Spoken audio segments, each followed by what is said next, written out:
大家好，哇，现在的那个疫情啊，非常的严重啊，很多人都阳了。我那个亲戚也是阳了，就是我的那个小姨子啊，昨天也阳了，而且并不是像人家说的阳了之后无症状啊，没什么感觉。像我的小姨子阳了之后的话，就是发烧。喉咙痛、咳嗽，还有就是全身酸痛。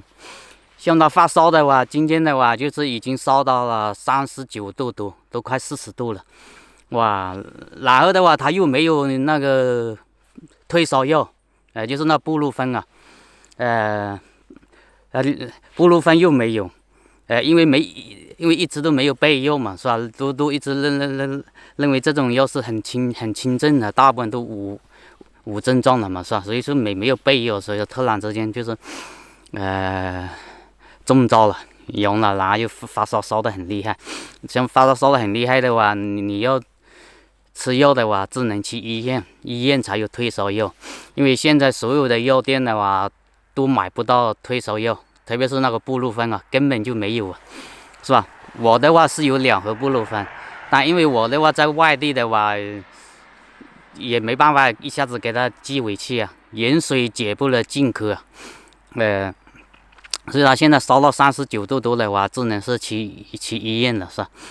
去医院去拿药了。所有的药店都没有布洛芬卖，并不是说不允许卖，现在允许卖那些发烧药、感冒药，单就是说被人家抢光了，前几天一下子被人家抢光了，哇！所以说今天谈一下这个疫情啊，非常多人的那个发烧的、咳嗽的，还有喉咙痛的，那有人阳了之后的话，3天都没吃饭，你知道吗？吃不了饭，因为喉咙太痛了，一吃下去还会呕吐啊。还有人就是发烧躺在床上啊，几天都没有起来呀。所以说，并不是人家想象的说这个症状好像无症状。以前不是说广州那边爆发的时候说几十万人都是无症状的嘛，很奇怪的。为什么现在的话到处都是，大部分都是有症状，但是无症状的也是有嘛，是吧？我的话到目前为止的话就还没有阳，因为我的话也没有去做核酸嘛，是吧？然后我发现啊，现在做核酸的非但没有倒闭啊，他生意比以前更好了。因为我在那一些广场上去看一下，哇，很多人在那边排队啊，排了一圈的啊，你知道吗？全部都是去排队做核酸的，哇！但是那些地方太危险了，你知道吗？那些去排队做核酸的，大部分都是2种人，一种的话就是在单位上班的，你知道，单位上班的话，他有些的话是要求做核酸的，是吧？所以说他们会去做核酸，还有就是说那些自己去做核酸的，大部分都自己去做核酸的。为什么现在自费了，那么多人自己去做核酸呢？这个核酸还要10多块钱嘛，是吧？因为那些去做核酸的，大部分都怀疑自己是不是阳了，是吧？因为他有症状啊，比如说咳嗽啊、喉咙痛啊，或者是发烧啊、头痛啊，是吧？所以他们就赶紧自己跑去做核酸。所以现在在那个广场上排队做核酸的啊，远远比以前多啊！哇，太多人了，但是太危险了。像我的话，昨天的话也有一点咳嗽，但是我就吃了一点那个烟粒爽，吃了2粒就好了。所以我是不去做核酸的，也不去医院的，因为现在有几个地方啊是最危险的，是吧？如果你身体没有毛病，自己没有发烧什么症状的话，千万不要去。一个就是医院是高风险期，据我了解的话，医院的话很多护士啊、医生啊都是中招了，你知道吗？医院那个地方真正的是高风险期。还有一个就是，就刚才我说的，不要去排队做核酸，是不是啊？如果你身体好的，仅一点点感冒咳嗽的话，你何必要去排队做核酸呢？你排队做核酸，本来你是流感的。普通感冒弄不好，你在那边就传染了，是吧？所以说不要去做核酸的地方不要去。还有一个就是药店，如果你不是一定要去买药的话，不要跑到药店那边去，因为药店那边也是高风险期啊。比如说你发烧了，感冒了，他有什么病，你肯定会去药店去买药嘛，是吧？就算买不到药，你也会去药店转一下，问一下，是吧？所以药店不能去，3个地方不能去的，高风险去。还有一个口罩啊，一定要戴，你知道吗？哇，真的，走在街道上的话，你真的是你都听得到别人，你知道吗？所以说我是准备了这种 N95 口罩，这种口罩可能就是目前为止最好的口罩，你看。写着 N95 的，你知道吗？这里面还有垫着一块的，你看，这两个调那个松紧的是吧？但是口罩是不缺，口罩的质量的话，现在国内的口罩质量也是参差不齐啊。像我的这个的话是属于医用专用口罩的，你知道吗？是肯定是防护能力非常强的，是吧？还有些口罩的质量很差的，你知道吗？所以买口罩要买好的，一定要戴口罩，你知道吗？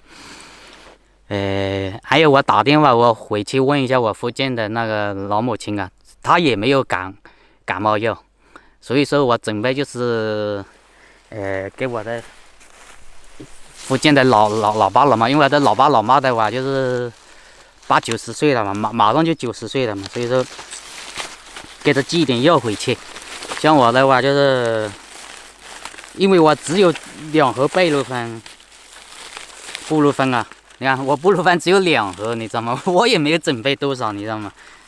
以前是有3盒，因为我以前3盒的话，我这路上发烧了，我是吃掉过1盒的，然后现在只剩下2盒，准备寄1盒回去。这个布洛芬是芬必得的那个，中美4K的，中美4K是不是美国人跟中国合资的？然后就是消炎止咳片。还有一个就是安芬晚安，所以说我把这个3盒药片啊，就是止咳片啊，跟这个贝洛芬啊，马上寄回给我的福建的老母亲，然后就是酒精给他寄个回去，然后就是这个口罩，口罩给他准备了5个。就是这种 N95 口罩，医用防护口罩啊，你看一下，这种最好了，因为这个因为老人家他要赶集嘛，是吧？赶集的时候要叫他戴一下口罩，就是这些东西，马上把它寄回去，因为老人非常的危险，因为在农村的话，如果老人他发烧了，没有药的话，你想一下，他走路都走不了，他怎么去医院是吧？像我老家的话又很偏僻，去镇上的话，走路的话，像老人家的话，走路最起码要走40分钟左右，是吧？那感冒了的话，发烧了的话，要走1个小时都走不了，所以我准备把这些寄盒布洛芬回福建的老爸老妈嘛，是吧？让他们备用，万一发烧了的话，就是不得了。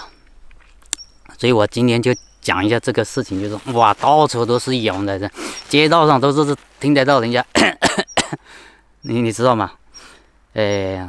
但是我的话就没有吃过嘛，是吧？所以说自身的防护还是最重要。我认为这种新冠的话，能不感染尽量不要感染，也就是说尽量让别人先感染，你知道吗？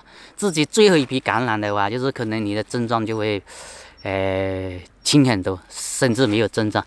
但我也听说了，因为了解的像那些有些感染的，有些身体强壮的，他也不怎么样，就是喉咙有点痛，嗓子有点痛，然后就头有一点点痛了，然后他也没吃药，过了几天也好了。但是很多都是发烧的，比较严重的。但是有些的话可能不怎么严重，他故意说成很严重，因为特别是那些单位上班的是吧？他不想去上班嘛，是吧？因为不想去上班，可以家里休息个6、7天嘛，是，所以他故意把自己说得很严重的，估计也有。因为我这边的话，据我了解，有很多熟人，他说已经中了，是吧？有些他可能把自己说的比较严重的，哎呀，什么下不了床了，说话都说不出来了，怎么样？不知道也不知道是不是真的这么回事，是吧？因为应该有些单位上班的话，他就是。他阳了之后，他不想去上班，就说自己起不来了，是吧？发烧很厉害了，估计这一部分大有人在，是不是？那怎么样还是要防着一点，是吧？非常感谢大家的支持，请朋友们继续支持我，谢谢大家。